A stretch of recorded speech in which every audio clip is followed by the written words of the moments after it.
Praise the lord.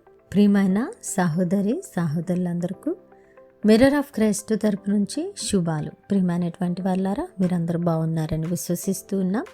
విన్న వాక్యాన్ని తప్పకుండా షేర్ చేయండి. అలాగే పరిచర్య బహుభారం కలిగి ఉన్నది, సహకరించడానికి ముందుకు రండి. మరి ఈరోజు దేవుడు మనతో మాట్లాడుతున్న బలమైన వాగ్దానాన్ని ధ్యానం చేసి మన జీవితాలలో పెట్టుకొని ఫలించే వారముగా ఉందాం. మొదటి పేతురు గ్రంథము 5వ అధ్యాయము 10వ వచనము. దేవుడు కొంచెము కాలము మీరు శ్రమ పడిన పిమ్మట తానే మిమ్మును పూర్ణులుగా చేసి స్థిరపరచి బలపరచును. దేవునికి మహిమ కలుగునుగాక.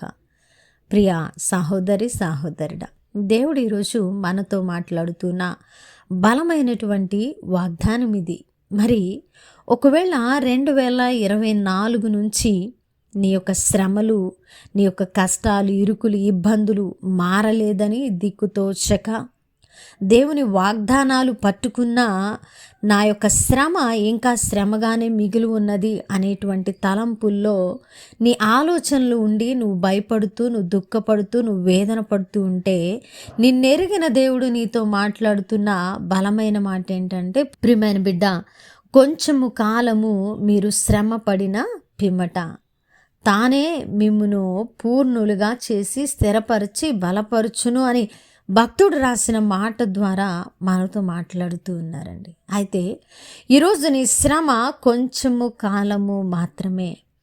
నువ్వు శ్రమ పడిన పిమ్మట అనే వాక్యాన్ని కనుక మనము చూస్తే, మిమ్మల్ని పూర్ణులుగా చేసి స్థిరపరిచి బలపరుచును అంటే ఈ శ్రమ కాలంలో మనలో పరిపూర్ణత లేదు.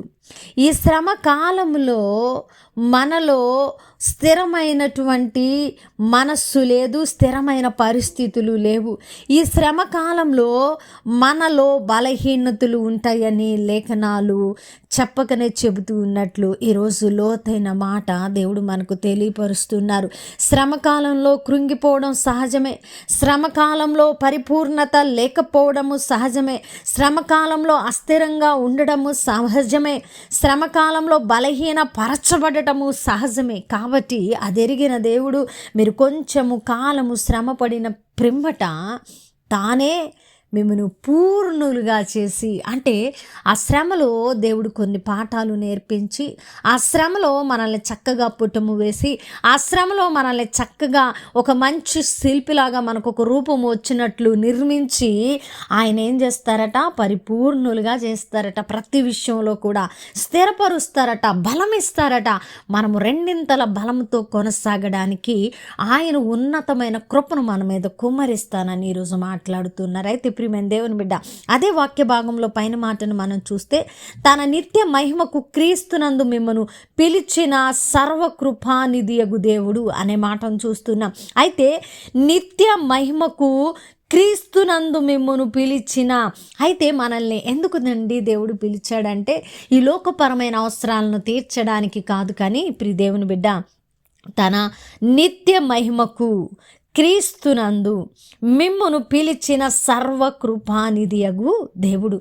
అయితే నిత్య మహిమ కొరకు మనల్ని పిలిచాడు కాబట్టి దేవుడు మనల్ని పరిపూర్ణులుగా చేసి స్థిరపరిచి బలపరచాలంటే మనకు శ్రమలు అవసరమై ఉన్నదని, మనల్ని పుటము వేయడం అవసరమై ఉన్నదని, మనల్ని కొలిమిలో నడిపించడం అవసరమై ఉన్నదని, మనల్ని ఆయన చక్కగా తన సారూప్యము వచ్చేంత వరకు మనల్ని ఆ యొక్క మార్గాలలో నడిపించడం అవసరమై ఉన్నదని దేవుడు ఎరిగారండి. ఈ లోకపరమైన అవసరాలను తీర్చడానికి దేవుడు మనల్ని పిలిస్తే మనకి ఇన్ని శ్రమలు అవసరం లేదు. ఎందుకంటే ఇవన్నీ భౌతిక పరమైనవి, నశించిపోయేవి. కానీ నిత్య మహిమకు అర్హులుగా చేయడానికి సర్వకృపానిధి అయినటువంటి దేవుడు పిలిచాడు. కాబట్టి ఆ నిత్య మహిమలో మనం నిలబడాలంటే మనకు ఖచ్చితంగా కొన్ని క్వాలిటీస్ ఉండి తీరాలని ఎరిగిన దేవుడు మనల్ని ఈ విధంగా ఆ యొక్క శ్రమల్లో, కష్టాల్లో, ఇరుకుల్లో, ఇబ్బందులు అన్నిటిలో ఆయన పాఠాలను బోధించి నేర్పించి మనల్ని చక్కగా శ్రద్ధగా మరి ఆయన పుటము వేసి